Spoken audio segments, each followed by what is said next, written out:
Bueno, muy buenas tardes. La verdad quiero agradecer muchísimo la invitación, la organización a este significativo momento de conversación y también de escucha. Ahí vamos a ver la metodología. Y la verdad es que me siento muy contenta de estar acá, de nutrirme, porque esto es un espacio para quienes somos diseñadores de política pública, es un espacio para nutrirnos. Yo voy a entregarles unas reflexiones y tomé una decisión que me puedo haber equivocado, pero la voy a leer, porque si no, pensé en los tiempos y preferí más bien acotarme, y tengo un texto acá que es bien amigable, cercano y que está relacionado con la realidad educativa. Y cómo las comunidades educativas han podido reaccionar frente a esta realidad educativa y qué es lo que nos espera, cuál es el horizonte, dónde estamos trabajando, qué estamos haciendo. Me siento muy empoderada también de eso. Vengo saliendo del Ministerio de Educación hace muy poco. Me tocó un periodo de plena instalación del gobierno del presidente Boric con el ministro Ávila, y estábamos los subsecretarios ahí empujando un Ministerio de Educación también que necesitaba adherirse, sumarse a los grandes desafíos que están puestos en un programa de gobierno que fue muy participativo, con distintos actores, tal como hoy día estamos acá. Y espero reflejar también aquellas reflexiones que he estado realizando después de haber salido. Uno está en distintos lados en educación y me ha tocado generar tipos de documentos y de análisis cuando uno dice como que está fuera de la caja. Uno sale de la caja y empieza a mirar, ¿no? Y ahí empieza a redescubrir ciertos aspectos que uno siempre quiere ir mejorando, pero es necesario también hacer tipos de autocrítica, autoanálisis, que sirve muchísimo para quienes tenemos tremendos y grandes desafíos en educación. Quería contarles además, ahí por ahí me leyeron mis títulos, pero yo les quiero contar que yo trabajé mucho en la escuela pública. Entonces sé muy bien las dinámicas, sé muy bien lo que sucede adentro, en otras épocas, más duras diría yo, pero duras en otro sentido, porque yo creo que también hoy día hay muchas tensiones al interior de lo que son las escuelas, colegios, jardines infantiles también. Pero me interesaba comunicar que yo he estado participando y he estado en unas escuelas así, no tan bonita como esta, quiero decir. Paso el dato ahí. Estaba en la comuna de Ñuñoa y viví ese proceso además del abandono de la escuela pública y finalmente, curiosa, esto fue una biografía, pero esa escuela terminó siendo una comisaría. Cerca del Estadio Nacional, por si los que son fanáticos ahí del curso, ahí van de los partidos, ahí van a ver una comisaría que está muy cerquita. Bueno, esa fue una escuela pública maravillosa, con una infraestructura de las que eran en esa etapa, y con teatro, etcétera, hasta con la casa del directora también ahí adherida. Ese era el espacio que había, ¿no? Y bueno, me ha tocado también hacer procesos de acompañamiento a nivel internacional. Estuve en Paraguay acompañando al Ministerio de Educación durante el 2019 hasta el 21 en una reforma bien ambiciosa de poder hacer un cambio estructural a nivel curricular, dado que soy curriculista, y me tocó mucho trabajar con ellos, con los profesores, porque ellos mismos son los que eran generadores de aquellos cambios.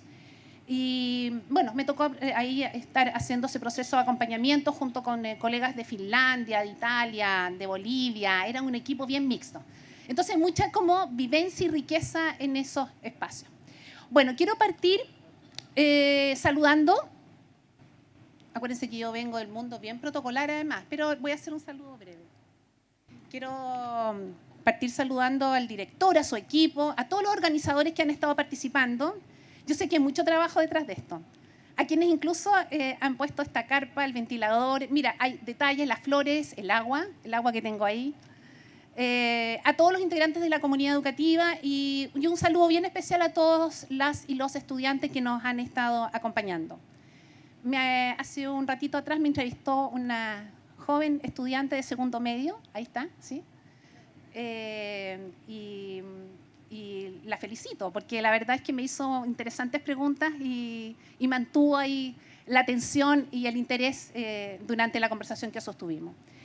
Bueno, quiero nuevamente agradecer este espacio. Espero que podamos tener una conversación. Les quiero contar que es un documento corto, breve, y después queremos hacer una conversación y por eso está acompañándome Carolina Aranguis para poder generar un espacio de conversación.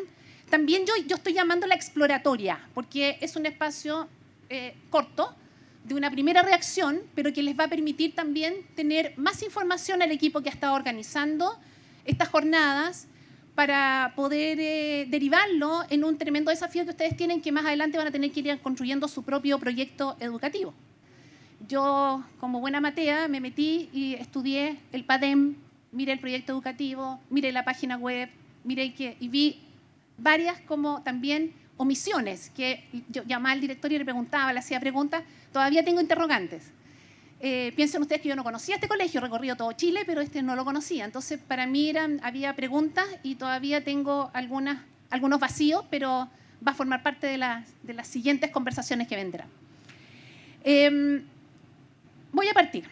Yo quiero levantar acá, yo pongo aquí, así como hubo voces que alertaron sobre las consecuencias de la selección y el lucro en la educación, hoy se está incubando aceleradamente los efectos de la peor crisis en el sistema educativo producto de la pandemia.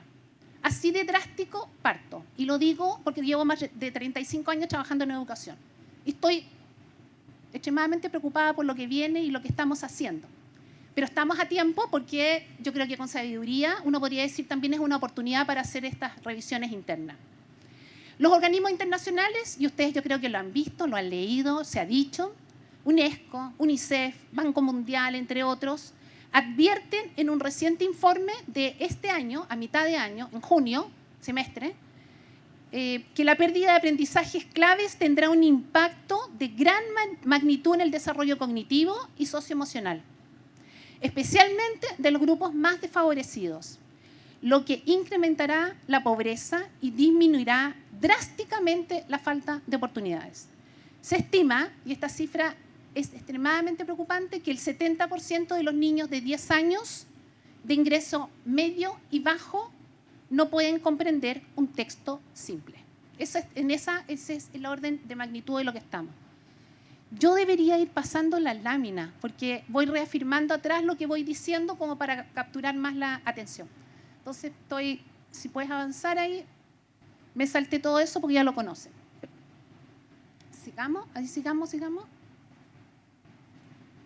Bueno, estas proyecciones sintetizan el contexto de crisis en que nos encontramos y presionan la urgente necesidad de abrir espacios para analizar las políticas educativas, sus ámbitos de acción y los compromisos declarados en el programa de gobierno.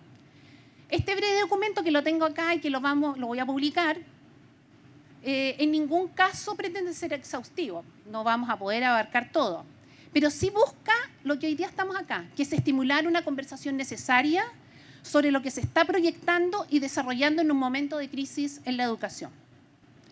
Bueno, y en este inédito escenario, el Ministerio de Educación ha propuesto impulsar una intensa agenda que abarca desde la propuesta de un ambicioso cambio de paradigma, lo voy a reducir a cambio de mirada, lo voy a tratar de homologar, que busca reconfigurar enfoques estructurales del sistema vigente en educación.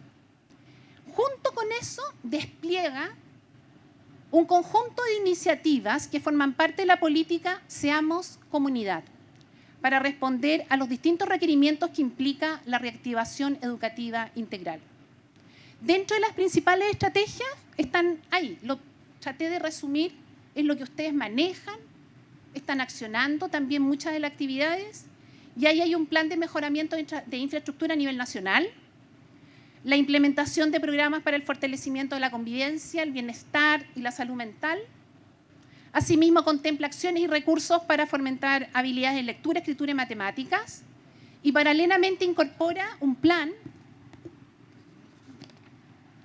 nacional de tutorías, que hoy día entiendo que el ministro está dando cuenta también de ello en una conferencia. Una estrategia de conectividad e infraestructura digital y, por otro lado, articula mecanismos de alerta temprana para detectar, revincular y retener a estudiantes excluidos del sistema educativo. Por otra parte, en la educación parvularia, área de mi alta especialización, nosotros logramos armar una hoja de ruta con 11 medidas distribuidas en 3 ejes: equidad institucional, calidad integral y ampliación de la cobertura en lo que es la red pública. Bueno, a pesar de todo este exigente plan sobre el cual se ha ido avanzando, se evidencia que el cierre prolongado de los jardines, de las escuelas y de los liceos ha desencadenado una compleja realidad educacional que rompe cualquier pronóstico. Y lo digo también con mucha convicción porque desde que uno ha sido autoridad de gobierno, yo creo que nunca nos imaginábamos lo complicado que estaba y lo complejo que se veía el escenario. Y que está demandando, con sentido de urgencia, una mayor atención a aquellas situaciones que se conocen como las situaciones adversas, no solo para el buen retorno educativo, sino también para cerrar las brechas que se han ido profundizando en la pandemia. Es así que los reportes, ahora me voy a organismos nacionales, porque yo les decía lo de que pasaba con los organismos internacionales, pero los organismos nacionales, en su recuento, han identificado un conjunto de componentes que dan cuenta de un contexto aún más desfavorable de lo que se proyectaba para la reactivación del proceso educativo. Y aquí voy a resumir como las 5 grandes preocupaciones, que son preocupaciones además mundiales. La profundización de la violencia al interior de los establecimientos, el incremento de la inasistencia grave, los problemas de salud mental, el aumento de niños, niñas y jóvenes excluidos del sistema, lo que se conoce como la deserción, el ausentismo prolongado o la inasistencia crónica, sobrecarga y déficit de docentes y el crecimiento alarmante de la obesidad infantil. Yo creo que todo eso ha sido parte del recuento de los distintos reportes que se han ido entregando a nivel nacional con estudios muy serios sobre lo que nos ha ido sucediendo este año. Y además, agrego, que creo que, que está escrito en la lámina, el insuficiente cumplimiento de las metas curriculares. O sea, aquí tenemos objetivos y no lo estamos cumpliendo ni siquiera con el currículum priorizado. Y los inquietantes resultados sobre la escasa comprensión lectora de niños de cuarto básico, la drástica disminución del vocabulario en niños y niñas de kinder y la complicada imagen de que 9 de cada 10 niños de primer año básico no conocen las letras del alfabeto. Y eso es muy reciente. Entonces, ese es el mundo en que nos estamos encontrando cuando Chile ha sido un referente a nivel latinoamericano. Uno cuando va y hace exposiciones, participa, genera, no sé, participa en estas consultorías internacionales también, Chile es un tremendo referente. Pero hoy día estamos en otra parada y lo tenemos que ir integrando en esta agenda, que es una agenda agitada, porque además uno quiere cruzar la cordillera, en el sentido quiere mirar hacia allá, pero a la vez tenemos que ir respondiendo a aquellos requerimientos que están surgiendo y que necesitan una acción contundente y rápida. Todos ellos, lo que los leía ahí a continuación, son indicadores que permiten predecir que habrá un descenso significativo en el logro de aquellos objetivos de aprendizaje, como César Coll decía, imprescindibles. O sea, va a haber una disminución de eso. Y eso incide en la trayectoria educativa y que serán los grupos más desfavorecidos los que enfrentarán estas fuertes brechas educativas y laborales, afectando sus oportunidades y calidad de vida. Entonces, tenemos que estar a tiempo para reaccionar sobre ello y muchas veces a los ministerios les toca reagendar. Muchas veces les toca a los ministros y a las autoridades marcar prioridades. Y probablemente eso va a ir ocurriendo, dado este escenario, que uno lo ha ido integrando en un análisis más exhaustivo, ya con más elementos de resultados de estudio. Bueno, al respecto, a mí me parece importante subrayar y reconocer que el Ministerio de Educación está muy interiorizado de la magnitud de la problemática. Piensen ustedes que todos los que hemos estado en el Ministerio de Educación somos también profesores, por lo tanto nos manejamos y conocemos muy bien el sistema. Y que habrá una extensión crítica de muchas de las políticas determinadas en el programa de gobierno, las que serán de largo aliento. Las políticas públicas no son a 4 años, se extienden mucho más. Pensamos, y hoy día conversamos acerca de lo que es la infraestructura pública. Un establecimiento educacional no se construye en 3 años, en 4 años, o sea, es más, porque además hay que dotar los recursos, activarlo. Son políticas de largo aliento. Por ejemplo, en Bogotá se acaba de suscribir. En Bogotá, a nivel ya más provincial o regional, un acuerdo intersectorial con compromisos al 2030 para reducir, miren ustedes la meta que se coloca, en un 50% el número de niñas y niñas que presentan dificultades para leer y escribir. Ahora, yo busqué el dato por todos lados y dije, ¿cuál es el número? No lo dicen. O sea, debe ser muy elevado. Y Bogotá también es un buen referente de lo que se ha ido trabajando en política pública. Bueno, a la vez, el Ministerio está muy consciente que debe conjuntamente ejecutar, continuar y profundizar la implementación de las reformas impulsadas por la presidenta Bachelet, que me correspondió también trabajar ahí, como son la carrera docente, el fin al lucro, la gratuidad en la educación superior, la instalación de los centros de formación técnica, que entiendo que hay uno muy cerca de acá, si es que no me equivoco, San Vicente, el nuevo proceso de admisión escolar, que ya ha sido parte, ya hay por lo menos ya una trayectoria sobre eso, siempre hay que ir perfeccionándolo, y la creación de un organismo para la desmunicipalización, es decir, los servicios locales. Desafío para esta comuna, ¿no? Ahí estamos hablando de los jardines infantiles, las escuelas, de los liceos, y esta última en las tareas más complejas por las dificultades presentadas durante su proceso de instalación. Yo creo que una buena información que les quería dar es que ayer se aprobó una ley que se llama miscelánea. Las leyes misceláneas suman un montón de acciones que son como reparadoras, correctivas de ciertas iniciativas legales que se realizaron, normativas, y finalmente se aprobó el desplazamiento, ¿no es cierto?, de los servicios locales para poder mejorar la instalación. Por lo tanto, el proyecto se alarga, se extiende de lo inicialmente propuesto en la ley. También vislumbra el Ministerio que el actual escenario es complejo para emprender transformaciones estructurales en el sistema educativo, como el cambio de políticas evaluativas, que incorpora dentro de otras medidas la eliminación o reemplazo del CIMSE. Para ello no solo se requiere de una argumentación más concluyente respecto a los sentidos y propósitos que contribuirán a despejar aquellas incógnitas, interpretaciones erróneas de lo que se busca impulsar en una nueva política de evaluación y acompañamiento. Chile se ha propuesto a través del programa de gobierno hacer una nueva política de evaluación y acompañamiento a los establecimientos. Debe, en este ejercicio de generar diseños de política pública, debe asegurar nada menos que este proceso de cambio sea muy bien comprendido, consensuado para su tramitación y aprobación. Y yo creo que hay que tener presente que la modificación del sistema de evaluación es una de las decisiones más determinantes de los hitos claves del programa de gobierno. Si ustedes me preguntan cuáles son aquellos como hitos o elementos más distintivos del programa de gobierno, es el cambio del sistema evaluativo.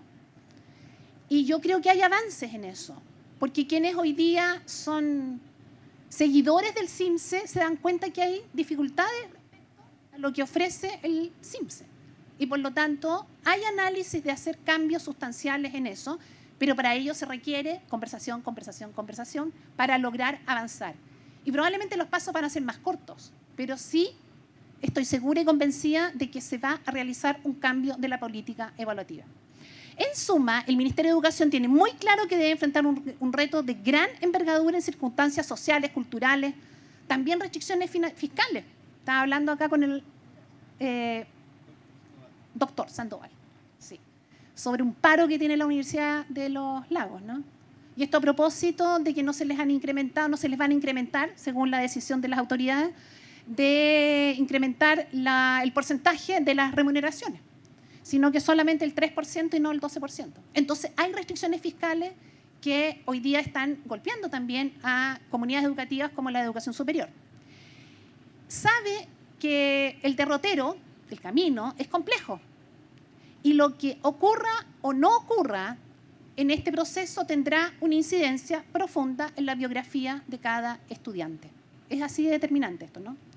Durante el recorrido de este primer año, al Ministerio de Educación, y yo estuve en esa etapa, le ha correspondido la compleja tarea de movilizar aquellas condiciones educativas esenciales para restablecer los pilares de las actividades presenciales. Ciertamente les quiero contar que fue muy difícil. Nosotros recorrimos muchas comunas, muchas regiones, hubo mucho despliegue para recuperar la confianza, vencer los temores del contagio del COVID-19, pero debemos reconocer que durante esta primera fase se logró avanzar. Con un esfuerzo colectivo, y yo creo que también revisen ustedes lo que les fue pasando en marzo, en abril, en mayo, en junio, y cómo empezamos como a vernos ya con más seguridad las caras, nos atrevimos a sacarnos la mascarilla, a sentarnos más juntos. Ese es un proceso que yo creo que no le hemos puesto valor y es necesario ponerlo.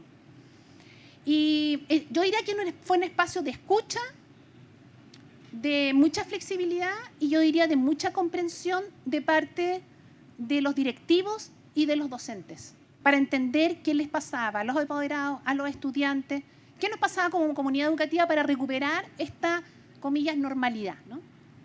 No obstante, y aquí yo diría que estoy fuera de la caja y veo, y voy a ser atrevida en esto y media audaz, tengo autocríticas también, ¿no? Corresponde reconocer que se han levantado ciertos cuestionamientos frente a un relato que en ocasiones puede desconcertar por la supuesta falta de mayores precisiones. Si ustedes siguen, no sé, pues al ministro, a las autoridades, a distintos encargados de políticas educativas, hay muchas preguntas, pero muy concretas. ¿Pero qué va a pasar con esto? Y todavía no hay respuesta sobre ello. Y la carta de navegación muchas veces tiene que mostrar esta doble cara. Uno, mirar hacia dónde queremos ir y también cómo lo vamos a hacer. Entonces hay interrogantes sobre la articulación y la efectividad de las medidas. Por otra parte, el llamado para impulsar, por ejemplo, un cambio de paradigma o cambio de mirada del sistema educativo podría parecer ahora distante en estos momentos, sin punto de inicio y llegada, y entre medio una serie de demandas frente a la crisis educativa y de un escenario político que delimita otras prioridades. A pesar de ello, puesto que la idea no es desechar el ideario de un programa de gobierno, es posible profundizar en aspectos claves que sumen a otras iniciativas en curso que forman parte de los principios del cambio educativo sobre los cuales se está trabajando. O sea, quiero decir, los gobiernos distintos, a mí me ha tocado trabajar en todos los gobiernos de centro-izquierda, si uno lo puede decir, y hay itinerarios, hay miradas, hay enfoques, y frente a situaciones reales hay que hacer unos virajes. Pero esta es especialmente más crítica por todas las situaciones que les hemos ido precisando. Yo diría que, asimismo, también es legítimo señalar que se ha observado una intranquilidad cuando se expresan vacilaciones en torno a la continuidad de iniciativas que son reconocidas por las familias y la comunidad educativa, como por ejemplo los liceos bicentenarios. Yo creo que si bien se entiende la preocupación de las autoridades investigadoras por el avance ilimitado que podrían tener estos programas a nivel nacional, dado que son difícilmente escalables, el cuestionamiento es que se ha provocado un manto de dudas y ciertos prejuicios respecto a su efectividad, sin contar con las evaluaciones actualizadas que entregan un análisis más completo, puesto que hoy existe más heterogeneidad en el perfil de los estudiantes que ingresan a estos establecimientos. Yo estoy hablando de una comunidad educativa que sabe muy bien lo que es un liceo bicentenario. Sabe muy bien de qué se trata y cómo uno va configurando un tipo de identidad frente a un sello y una marca. Bicentenario tiene una marca. Y esa marca uno la puede ir adecuando también, porque partió con una marca extremadamente exigente, selectiva, ¿no es cierto? y después fue variando. Pero igualmente, aquí hay un desafío que tiene que ver cómo logramos tener más excelencia académica y de formación, pero no en unas solas áreas, sino que en formación integral. Más allá de las metaanálisis que uno puede ir haciendo, porque uno puede levantar mucha información sobre esto, la controversia es que no hemos emprendido otras alternativas que revitalicen con la misma fuerza que los liceos bicentenarios nuevos proyectos educativos a nivel nacional que fortalezcan el valor de la educación pública, como lo fueron, por ejemplo, los liceos experimentales. Y permítanme, hay un espacio de nostalgia. Yo vengo de un liceo experimental, que era el Manuel de Salas. No sé si lo conocen ustedes o no. ¿Sí?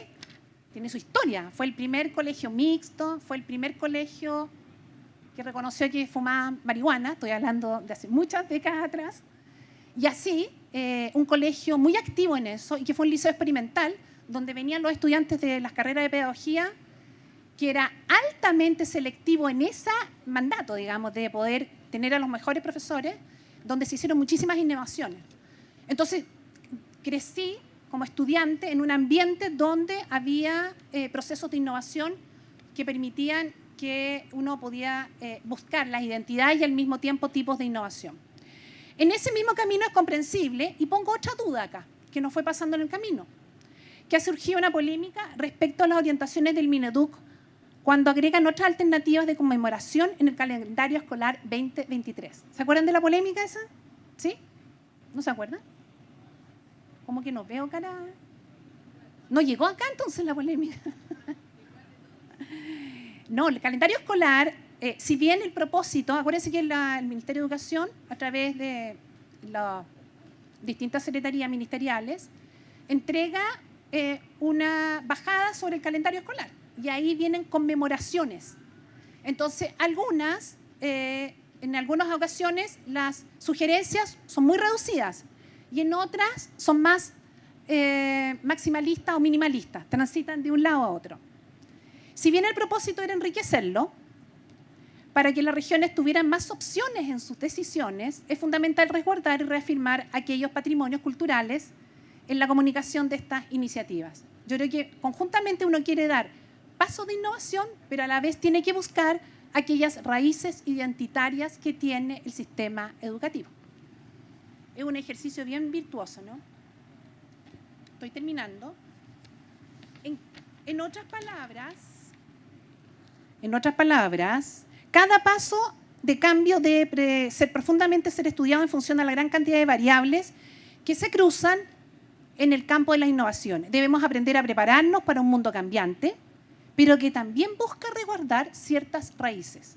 Yo creo que aquí, especialmente estando en esta comuna, uno percibe esas raíces. Entonces tenemos que declararlas, quererlas, integrarlas, y podemos hacer también sobre ellas innovación. Por otra parte, aquí me voy a tirar en algo que yo creo que esto me tiene preocupada, que el Ministerio de Educación, dentro del marco de las tareas públicas que se desprenden de las consecuencias de la pandemia, recientemente ha actualizado la propuesta de priorización curricular. ¿Ustedes la conocen? ¿Ya la han leído? ¿La han profundizado? Me alegro. Pocos establecimientos han tenido la oportunidad, en algunos casos, de siquiera enterarse de que hoy día tenemos una nueva priorización curricular que se extiende al año. ¿A qué año se extiende? Uno más. 25. Hasta el año 25. Lo que demandará un importante proceso de apropiación curricular. Lo que no se alcanzó a colocar en el PADEM de la comuna 2023 porque salió después. Por lo tanto, el PADEM que ustedes tienen está con la priorización curricular anterior. Y hay bastantes diferencias, porque si uno saca, resta y suma, los objetivos de aprendizaje de la primera etapa de priorización curricular estaban bastante más restringidos y hoy día se amplían. Y por lo tanto, yo tengo que tener la habilidad como para poder integrarlos en planificaciones que a mí me hacían sentido también. Yo creo que a propósito de la priorización curricular es válido poner atención en un fenómeno que ha pasado medio inadvertido. Hoy se ha creado una oportunidad para codiseñar metas de aprendizaje que no estaba escrito en ninguna hoja de ruta de las políticas educativas. Y esto se los digo porque hice un análisis un estudio sobre esto, una publicación, y se ha hablado poco de eso, de que las comunidades educativas finalmente se están abriendo un espacio de mayor autonomía curricular y flexibilidad en las escuelas, que ha sido curiosamente omitido en los análisis de las prácticas docentes.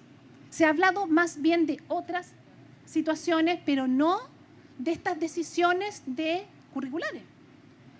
Las y los docentes se ven interpelados a tomar decisiones para definir una inédita planificación curricular en base a propuestas de priorización curricular que son orientadas por el Ministerio de Educación y en las cuales se seleccionan aquellos objetivos de aprendizaje considerados como esenciales. En este nuevo diseño curricular, donde hay muchas universidades que están trabajando sobre eso, acuérdense que Chile y el mundo en general está hablando de currículos menos recargados, porque están sobrecargados, y en este caso nuestro, quiero aclarar algo, no de contenidos, de objetivos de aprendizaje. Acuérdense que nuestros nuevos bases curriculares, el peso está en los objetivos de aprendizaje, no en los contenidos. Y este nuevo diseño curricular que compromete a cada docente consiste en una tarea altamente, a mi gusto, a mi entender, es muy desafiante, puesto que no cuentan con materiales prescritos para llevar a cabo la priorización curricular, como ha sido históricamente el papel de los programas, las guías de estudio, rompiendo así una tradición pedagógica que se ha utilizado intensivamente en el proceso de planificación de la enseñanza. O sea, ¿qué pasaba? Hicimos estudios en la unidad de currículum. A los docentes les llegan las fases curriculares, a los docentes les llegan los programas.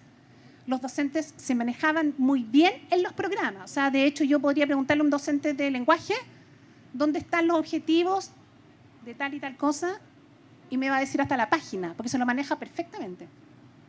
Hoy día eso ha ido cambiando, porque cada uno de ustedes que trabaja en docencia ha tenido que realizar sus propias planificaciones curriculares. Y la tarea no es menor, porque además ustedes han tenido que articular los textos con los recursos en línea y con lo que me está diciendo el SIMS entre medio. O sea, tengo que ser virtuosa en esto y hacerlo extremadamente bien, ¿no?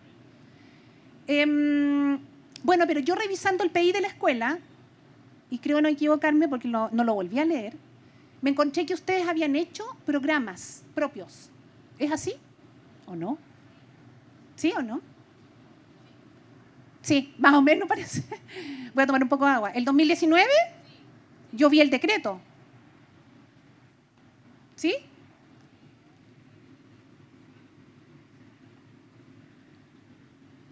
Bueno, hay experiencia. Este camino del tránsito del currículo no oficial a uno priorizado, los docentes habituados a planificar utilizando como soporte los programas, las guías, han debido movilizar un conjunto de destrezas. Pongan atención en esto, con especial flexibilidad, porque han tenido que reclasificar, reorganizar, reproyectar sus propias unidades o módulos, con experiencias que recuperen lo esencial del valor del aprendizaje, sobre los cuales deben articular los recursos en línea, los textos, las guías, la estimación de los tiempos y las evaluaciones que demandan los nuevos contextos. Entonces es una tarea que suma muchísimas piezas y le da un realismo didáctico a las planificaciones. Pero yo diría que hoy día tenemos un desafío mayor, que no está escrito en ninguna parte, pero que en educación inicial es pieza clave y bien determinante, que es la participación de la familia, que implica hacer un mensaje pedagógico más complejo, porque yo le tengo que hablar a los estudiantes, transmitir qué es lo que van a aprender, le tengo que contar a mis colegas qué van a aprender, los estudiantes, ¿no es cierto?, de mi área, mi asignatura, de lo que sea, pero además yo le tengo que decir a la familia, yo le tengo que contar porque yo tengo que entusiasmarlos. Y eso requiere una virtud, un mensaje pedagógico que debe ser muy bien transmitido. Nosotros decimos en currículum sin ripio, directo al mensaje, y ahí ella es comunicadora, sabe de qué se trata, es directo, porque muchas veces nosotros nos recargamos.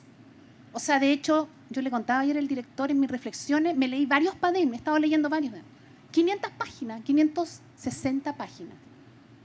Esos son los PADEM. Y nada, me metí el de Independencia, Santiago, con distintas visiones, versiones, rurales, urbanos. Bueno, el de aquí tiene 500 y tantas. Hay un entusiasmo, diría, ¿no?, de editorial ahí.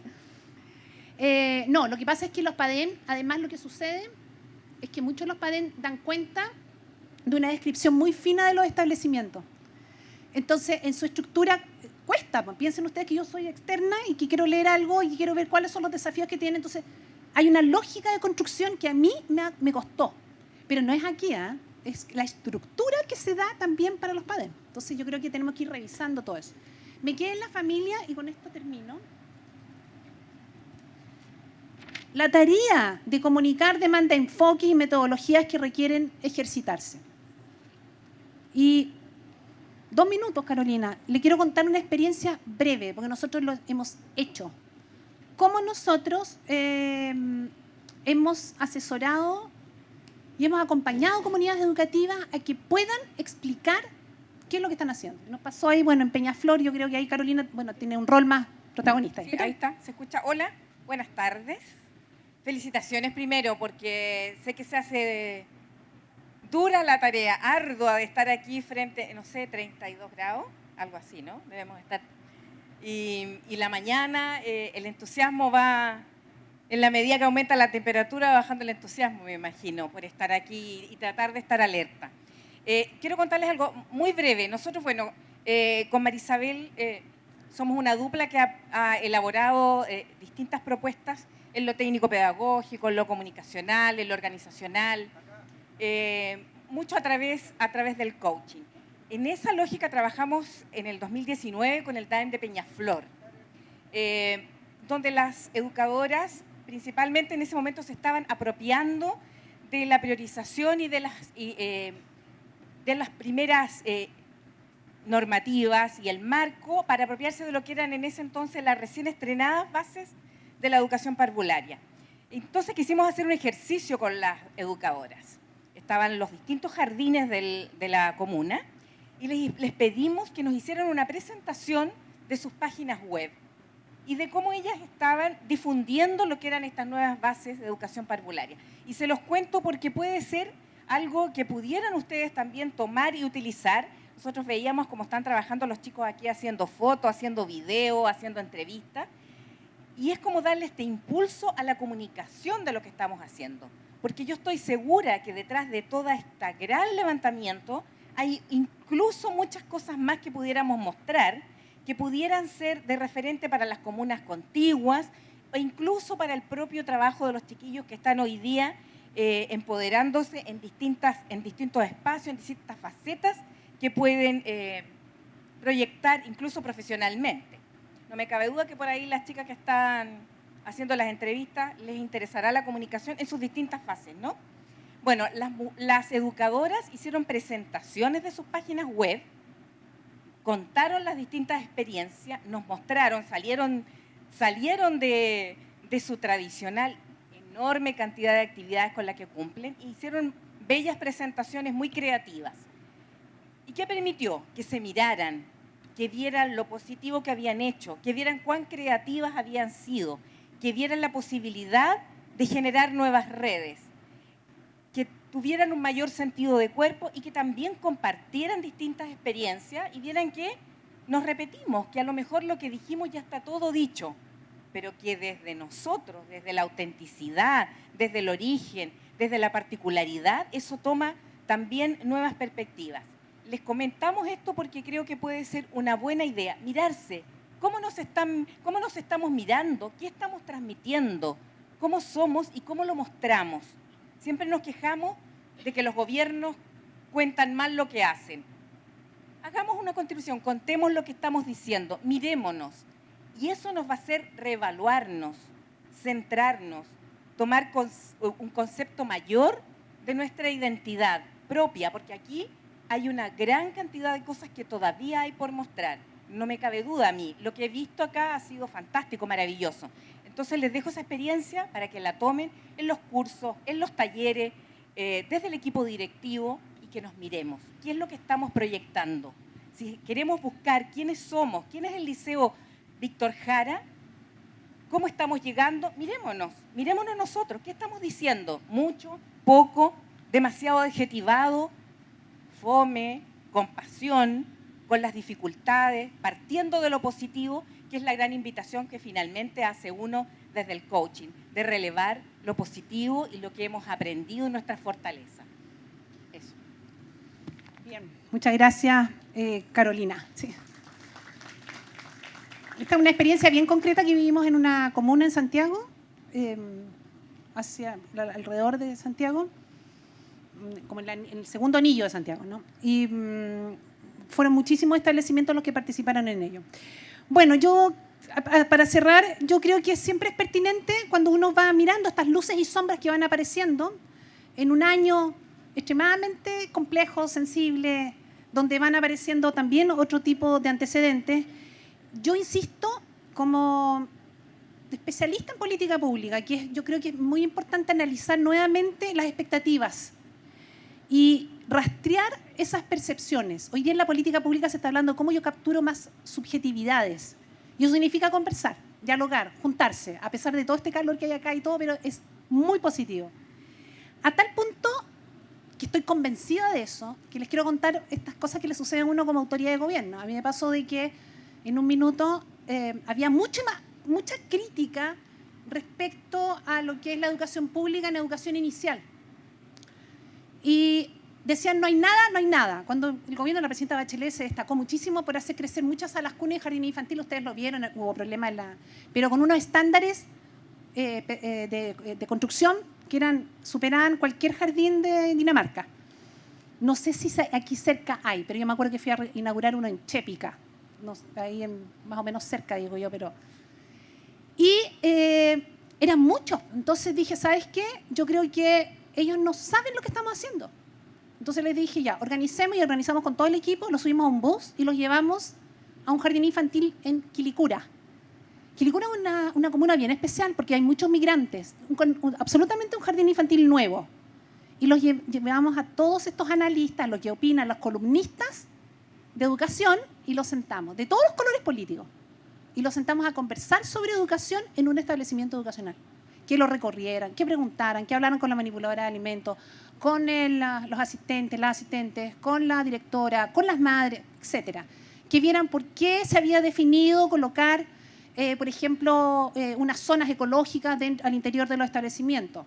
¿Por qué se colocaron colores más tenues en los jardines infantiles? Yo vengo de la época de los colores explosivos, era lleno de colores. Y ustedes han visto que hoy día bajamos el tono de colores. ¿Por qué? Porque los niños, además, los jóvenes están expuestos a pantalla. Entonces, es necesario reconfigurar muchas cosas. Y eso necesita verse, detectarse en terreno, conversar, tal como lo que hemos estado haciendo ahora en la mañana nosotros cuando conversamos con ustedes. Bueno, en definitiva, yo creo que uno tiene que rastrear esas percepciones nuevamente, reagendar, priorizar y seguir avanzando para una tarea que convengamos que para el Ministerio de Educación es compleja. Y yo creo que es necesario avanzar a tipos de metas y planes que cruzan más allá de un gobierno. Y estamos hablando de planes, y me atrevo a decir, a 10 años. Pero para eso, ¿qué significa? Significa hacer una buena conversación, un buen acuerdo, buenos consensos. Y yo creo que Chile ya está experimentando un ejercicio. Mal, bien, no me gusta, pero se puede perfeccionar todo.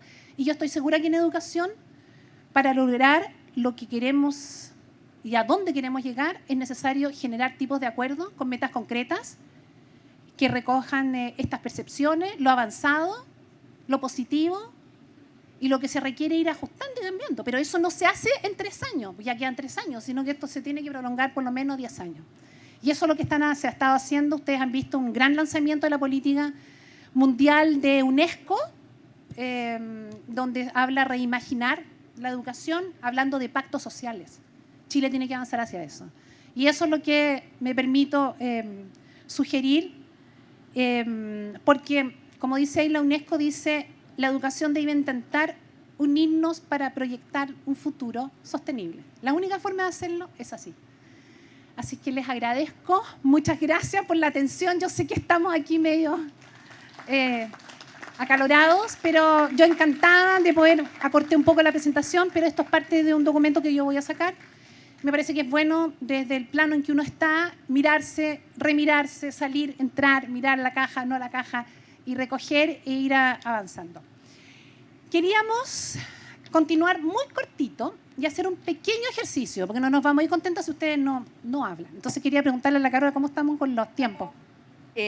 Nos dijeron que nos queda media hora, por ahí tenía algo así, media hora. Pero una media hora entretenida. Y nos van a ayudar unos monitores. La idea es que hablen ustedes, ¿ya?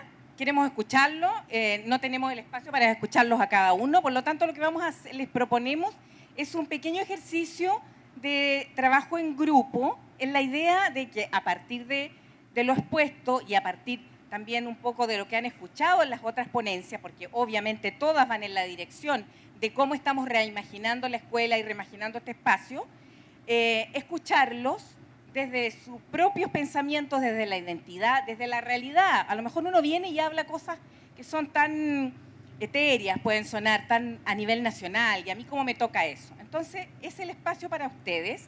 Les queremos pedir un poquito más de paciencia. Ojalá hubiera unos regadores acá que nos mojaran, pero nos faltó esa parte. Entonces, vamos a armar 5 grupos. La idea es que sea una conversación breve, centrada en una pregunta para cada grupo. Cada grupo, no sé si podemos disponer de las salas que hay. Yo les diría que ese espacio de ahí está mucho más fresquito y movemos las sillas. Entiendo que hay alrededor de 70 personas que pudieran participar de... ¿70?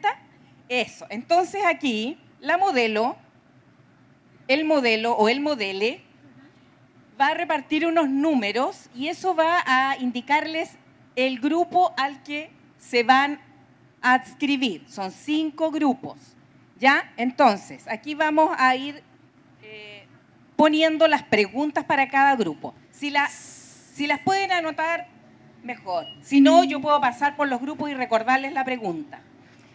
Este grupo, entonces, elige un relator. Tienen 15 minutos para conversar, volvemos acá y la idea es que ese relator nos sintetice al menos las ideas centrales de lo conversado. Señora Carolina, los moderadores, yo creo que es su espacio y van con un numerito, cada uno haciéndose cargo de un grupo. Fantástico. En el lugar y en el espacio en que puedan trabajar más cómodo. Que se muestren por acá para que los sigan. Moderadores, Luisa, Sergio, Valeria, Felipe y uno más, Jorge Marín, acaba de ser escogido. Y aquí viene entonces el regalito que nosotros le hacemos. Sergio, usted va a ser 1. Ya. Valeria 2, Jorge Marín 3, 4, Luisa y Felipe 5. Ya. Entonces se van a llevar su gente, y su pregunta. Su pregunta. Perfecto. Y entonces después viene, muchas gracias, Cecilia, muchas gracias. 20 minutos. Ok, nos dieron 5 minutos más. Entonces aquí viene el regalito que nosotros le dejamos, el aporte al Liceo Bicentenario Víctor Jara, donde vamos a recoger a través de este ejercicio propuestas, ideas, sensaciones, reclamos, sugerencias a partir de estas preguntas que estructuramos. Estamos entonces, muchas gracias, de verdad, muchas gracias por motivarse, por participar y por contribuir a dejar entonces también algo más concreto para que el liceo lo pueda trabajar y disponga de este conocimiento y de los aportes.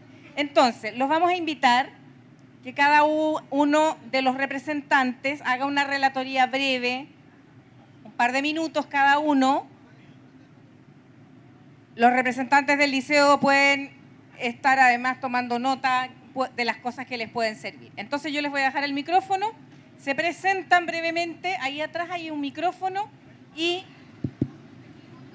a qué grupo pertenecen, la pregunta que respondieron y sus aportes. Yo le doy la primera pregunta. En relación a lo expuesto en la ponencia, ¿qué le pediría usted al Ministerio de Educación? Bueno, mi nombre es Richard Sepúlveda, profesor de Educación Física del liceo. Y la verdad, para ser honesto, me tocaba otro grupo y me cambié al 1. Me interesa el tema ministerio. Bien, dentro del grupo hubo varias ideas fuerza. Una de las principales era el rol que debe tener el ministerio sobre la salud mental. Yo creo que tiene un diagnóstico bastante importante sobre eso. Y hacer mucho énfasis en eso hoy en día. También se habló ahí dentro del grupo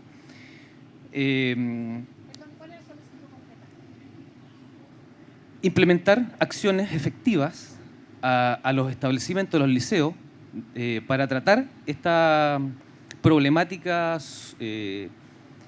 interna que la vemos nosotros en carne propia en el convivir de los muchachos, en convivir con los otros y en el personalmente, el tema psicológico. Lo segundo, revisar la jornada escolar completa. Sobre todo, yo puse énfasis en el tema de los planes diferenciados en tercero y cuarto medio. Se hablaba en algunas de las ponencias en que cerca del 80, más del 80% de la juventud o de los chilenos estamos con sobrepeso. Y ahí usted a lo mejor me va a rebatir. Cuando se lanzó el cambio en los planes diferenciados, se dio la opción de elegir a los chiquillos. Y dijeron, no, si vamos a dejar que elijan los chicos, y van a tener mucho más educación física, mucho más deporte, mucho más movimiento. Sin duda sí lo es los que lo eligieron, pero los que no tienen educación física desde los 16 años hacia arriba. Eso hace importante, ¿cierto?, que ese grupo ya no tiene educación física, ni actividad deportiva, ni actividad, ni arte si quiere, ni de música, si no lo elige. Antes, entre comillas, los teníamos un poquito obligados, pero estaban activos, se movían. Hoy día no se mueven. Entonces, le vamos a echar la culpa a los profesores que no hicieron sus clases, como se dijo en algún momento. Entonces, ahí esa política, revisarla, ¿sí? Y, ¿qué más era, profesora? Sí, el tema de salud mental lo podemos, nos comentaban ahí las personas que estábamos viendo, lo asociamos inmediatamente con reencantar con la actividad extraescolar, que desde hace un tiempo, hace algunos años, cada vez ha ido perdiéndose en el tiempo, siendo que era una medida muy importante en la formación integral de los alumnos. Los talleres o actividades extraescolares, ¿sí?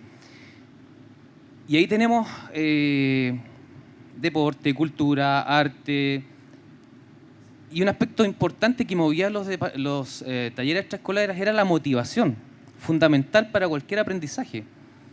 Entonces, claro, un alumno motivado trabajando en un taller es un alumno que va a aprender mucho más rápido. Entonces, darle una vuelta a eso y que no sea esta crítica la hago a término personal, y que no sea una sugerencia. ¿Está de acuerdo nuestro amigo? Que no sea una sugerencia, que sea más allá de una sugerencia, porque la actividad física, el deporte, la cultura, el arte, animan el alma, motivan. Y de esa forma podemos poner un granito de arena en mejorar la salud mental de nuestros alumnos. ¿Sí? Eso, muchas gracias. Muchas gracias, profesor, muchas gracias. Y al grupo que participó de estos aportes. Entonces, el grupo número 2, ¿cómo debería ser un liceo bicentenario y qué entendemos por uno de estos liceos? Su nombre. Bien, mi nombre es Juan Pablo Bühler, profesor de física y matemática. Y, bueno, ¿Del liceo Víctor Jara? Liceo Víctor Jara, sí. Bueno, nuestro análisis parte desde lo que es la génesis, ¿cierto?, de cómo se diseña el Liceo Bicentenario. Esto ocurre por ahí dentro del primer gobierno del Sebastián Piñera, del 2010.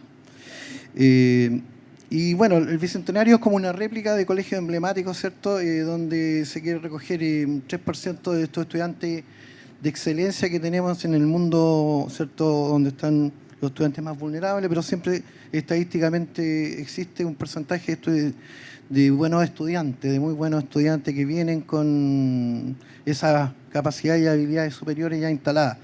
Entonces, este tipo de liceo lo que pretende es, ¿cierto?, tomar toda esta crema, ¿cierto?, y dar una respuesta desde la educación pública, ¿cierto?, a lo que es la educación privada, de que acá también se puede lograr cierto avance.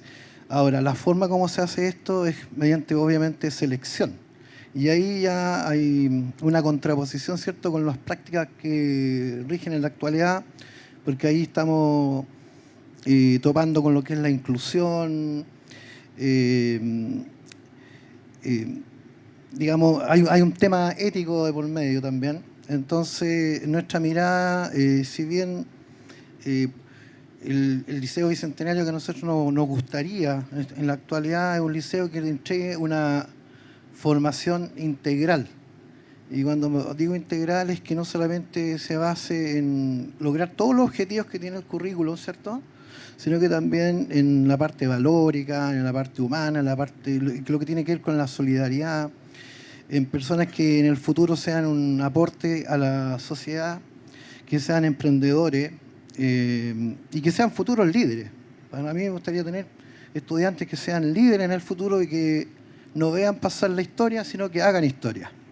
Ese es el sueño para nosotros como Liceo Bicentenario. Muchas gracias. Solo recordar que esto de los líderes, que puede parecer algo tan estrambótico o tan lejano, líder es la persona que se atreve a hacer algo distinto. Y con eso, a veces dando ese paso, nos vamos convirtiendo en líderes. Muchas gracias, profesor. El grupo número 3. Sí, aquí estamos. Buenas tardes. La habla Isidora Vidal, presidenta del Centro de Alumnos. Y a nosotros nos tocó Quito, agregaría para fortalecer la identidad del Liceo Víctor Jara.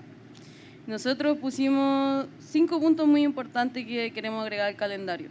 Primero que nada, incorporar jornadas educacionales en el calendario escolar, ya que esta semana ha sido, estos 3 días ha sido muy importante como desarrollo del liceo y comunidad, así que queremos inculcarlo para los siguientes años, que sea parte del calendario escolar.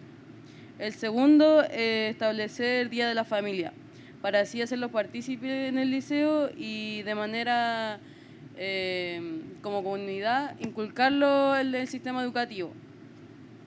3, jornada de educación comunal, que involucre a todos los establecimientos, así como, por ejemplo, el día de la parvularia, que todos los jardines del liceo se juntan, poder hacer lo mismo, pero con el Violeta Parra, las escuelas de centro, de sectores, que son menores. 4, Día del Medio Ambiente. Y ahí podríamos mezclar el Día de la Familia, así invitar a los alumnos, por ejemplo, a plantar árboles a una plaza y así apoyar en esta crisis de salud mental, poder distraerlo y también en esta crisis climática que es muy importante para nosotros hoy en día.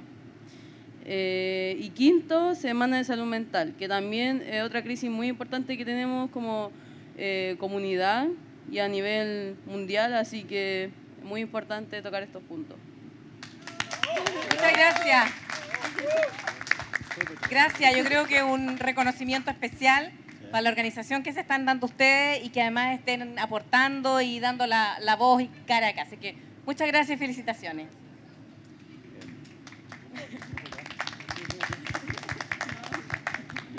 Grupo número 4.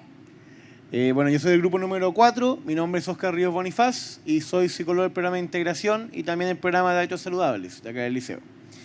A nuestro grupo nos tocó la pregunta de qué cosas positivas se han hecho este año, especialmente lo que es el liceo, y que siempre es una discusión bastante con altos y bajos, pero esta vez nos enfocamos netamente en lo positivo, ¿ya? Bueno, en primer lugar, la mayor relevancia al cuidado medioambiental a través de la planta de árboles, a través del huerto escolar, etc. Este año, a través de distintas instancias que han habido, se ha podido instruir más a los estudiantes en la importancia del cuidado medioambiental y hacerlos partícipes de, no solamente decirles, sino que llevarlos a hacer cosas que aporten a esto. También se han integrado, o se ha intentado integrar, a todos los estamentos del liceo. Digamos, estamentos de familia, grupos externos, adultos mayores. Hemos intentado generar que no nos enclaustremos en lo que es el Liceo Víctor Jara, sino que nos abramos a la comunidad, para que también integremos todos, porque todos somos parte y todos podemos aportar a esto, digamos. La contención post-pandemia a los estudiantes de gran parte de los funcionarios del liceo. Pasó mucho después de la pandemia que el rol terapéutico que había acá en el liceo ya no dejó de ser un tema netamente de los psicólogos. Todos empezamos a ser terapeutas. Las inspectoras, por ejemplo, se me acercaban, me contaban que una chica le comentó algo y les dice. Y ella sabe qué decir, la hemos instruido. Entonces todos hemos tenido un rol en el apoyo de la parte socioemocional con los estudiantes. Y que eso es muy positivo porque ahora, si yo estoy ocupado o el otro psicólogo está ocupado, ellos saben que pueden ir donde la tía Caro, donde la tía Yobi, y saben que van a tener una contención. Entonces eso ha sido muy positivo. Jornadas de reflexión impartidas a todos los cursos. Un tiempo hicimos jornadas socioemocionales para combatir todo el tema que estaba pasando con la ansiedad, la angustia, autoestima, entrega de herramientas, que si bien tenemos que hacer mea culpa, que quizás nos demoramos en implementarlos. Quizás debimos haber empezado a principio de año con esto. Pero también estuvimos aprendiendo en esta pandemia. Y una vez que aprendimos, lo implementamos. La participación de estudiantes en actividades extraprogramáticas. Después de 2 años que no se participó en nada extraprogramático, porque no estábamos aquí básicamente, este año se dio mucho más foco a la cueca, las olimpiadas de matemática, los talleres, actividades deportivas. Se está tratando de explorar también otras habilidades de los estudiantes, más allá de las 3 murallas de la sala de clase y de saber historia, matemática o lenguaje, sino que también la parte más humana de cada uno. Se realizan actividades y talleres enfocados a las distintas habilidades de los estudiantes. Lo que decía esto con estas nuevas actividades. El apoyo psicopedagógico personalizado que se entregó a varios estudiantes. Este año tuvimos un incremento de las psicopedagogas que trabajan aquí en el liceo. Lo digo femenino porque son todas mujeres. Y el aporte que ellas nos dan es muy, muy grande, tanto para profesores como para todos los profesionales, porque en la sala de clase hay estudiantes que no es que no puedan aprender, sino que un profesor con 40 estudiantes en la sala no le puede dar el foco para aprenderlo. No puede estar sentado al lado de él. En cambio, la psicopedagoga nos permite eso, la atención personalizada al estudiante. Y nos hemos dado cuenta que cuando tiene esta atención personalizada, responde y cumple las cosas. A regañadientes, pero lo hace. Eso es lo importante. Y finalmente, el foco que se le ha dado también al apoyo a la familia, ya que la familia también en estos 2 años de pandemia también se vieron de repente con menos herramientas de las que querían tener para el tema con los estudiantes. Entonces este año había muchos apoderados que se han acercado y otros apoderados que nosotros hemos llamado para entregar nuevas herramientas y psicoeducar en cómo poder aportarle en el proceso a sus hijos y no restarles muchas veces, que es lo que pasa cuando uno no tiene herramientas correctas, ¿ya? Pero para terminar un poco la idea, este año se ha enfocado mucho más, no en lo educativo, en lo curricular, por decir de una forma, sino que hemos tratado de buscar esa parte humana de los estudiantes, y eso ha sido una exposición que hemos tenido todos los del liceo y que ha sido que si no lo hacemos todos, no se podría. Así que también una felicitación para toda la comunidad del liceo que se ha puesto las pilas con esto y hemos buscado nuevas formas de llegar a los estudiantes. Muchas gracias. ¿Óscar? Sí, Óscar. Muchas gracias. Y les pido que se aplaudan, apláudanse, porque ahí hay una larga lista de cosas que han hecho bien. Así que a recogerlas. Grupo número 5. Hola, muy buenas tardes. Mi nombre es Felipe González, soy profesor de Matemática y Computación del Liceo Víctor Jara. Bueno, a nosotros nos tocó la pregunta número 5, que es ¿qué le pediría a los siguientes actores para contribuir al proyecto soñado del Liceo Víctor Jara? ¿Ya? Como pueden ver, teníamos varias organizaciones, desde el Departamento Administrativo de Educación Municipal, la familia, organizaciones Vive Peralillo, empresarios de la zona, universidades de la región, y quisimos agregar también a las escuelas básicas de nuestra comuna. Ya, lo quisimos agregar porque creemos que igual es importante sumarle y pedirles algo también a ellos. A grandes rasgos, tenemos una palabra súper importante que sería vinculación, ¿ya? ¿Por qué? Porque la idea de nuestro grupo para dar respuesta a la pregunta es que tenemos que vincularnos con todas estas organizaciones. Desde el DAEM, de hecho, desde ya agradecer porque encuentro que esta actividad ha sido la mayor actividad de vinculación. Ellos nos han apoyado en muchas instancias, con profesionales, con los recursos económicos, así que lo ideal es que nos sigan apoyando para todas las actividades que podamos plantear. Las universidades también, generar vínculo con el medio, con las universidades. Hablamos también de algunos programas que se podrían implementar. Nos estuvieron contando un poquito el rector y don Claudio y don Mario también nos estuvieron contando de algunos programas que tenían. Y como gran resumen, que el liceo tiene que acercarse a las universidades. Ya, eso fue lo que sacamos en limpio. Las organizaciones vivas también son muy importantes porque nos interesan porque, claro, para los estudiantes que no tienen proyecciones a la universidad, son un eslabón principal para generar oportunidades laborales, ¿ya? Oportunidades laborales para nuestros estudiantes que quieren, obviamente, al salir de cuarto medio, irse por la línea del trabajo.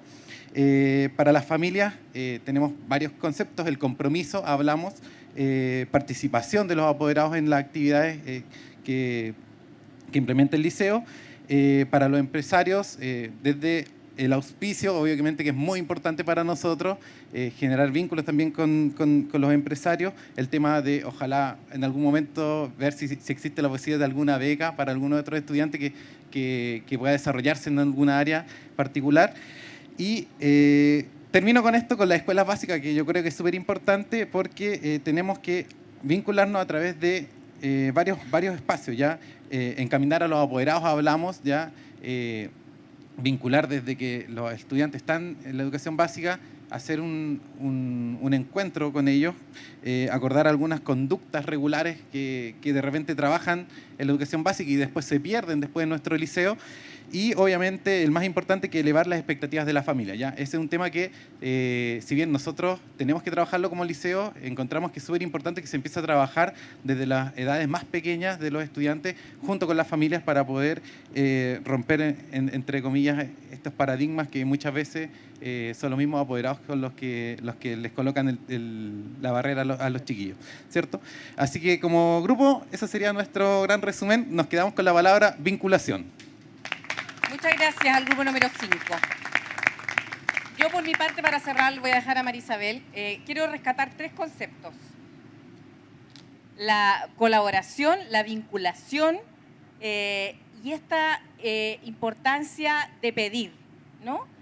Yo creo que especialmente cuando tú relatas tu grupo, estás pidiendo, y yo creo que eso es muy honesto, y porque además terminamos con una práctica que es tan común entre nosotros, los seres humanos, que es la queja, que la hemos instalado. Y hemos instalado la queja, que es la queja interna y de la que hacemos partícipe y víctima a quienes están en nuestro entorno familiar o laboral. Entonces, yo quiero rescatar esos conceptos, pongo el de la queja porque es algo que está instalado, pidamos, seamos directos, mirémonos, busquemos la forma de que también sea la forma de resolver problemas. Y lo último que rescato es esta idea de que está todo acá. Aquí está representado el Liceo Víctor Jara en varios de sus estamentos. Y está todo ahí. Vamos a ir ahí, a la fuente, a buscar lo que está ocurriendo, lo que nos duele, lo que pedimos, lo que proponemos y lo que podemos hacer. Así que muchas gracias por participar, les agradezco. Y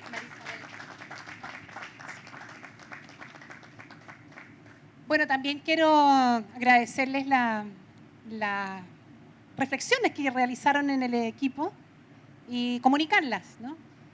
Quería detenerme en 2 cosas que yo creo que viene una gran tarea para el liceo de lo que logré extraer en sus intervenciones. La primera es que a mí me parece que viene una resignificación de lo que se entiende por Liceo Bicentenario. Y eso hay que ponerle mensaje, hay que ponerle metas, hay que planificarlo, hay que darle forma. Y yo creo que eso es una tarea que los va a tener ocupados porque es parte de lo que estamos entendiendo por esta marca Bicentenario, que partió, como tú muy bien decías, con una lógica y hoy día se ha ido ajustando y creo que podría ser un referente, construir, reconstruir, resignificar ese concepto. Lo segundo, me quedo también con lo que es la formación integral. En cada una de sus intervenciones aparece la formación integral. Y quiero, en este sentido, apoyar, pero por sobre todo, como reafirmar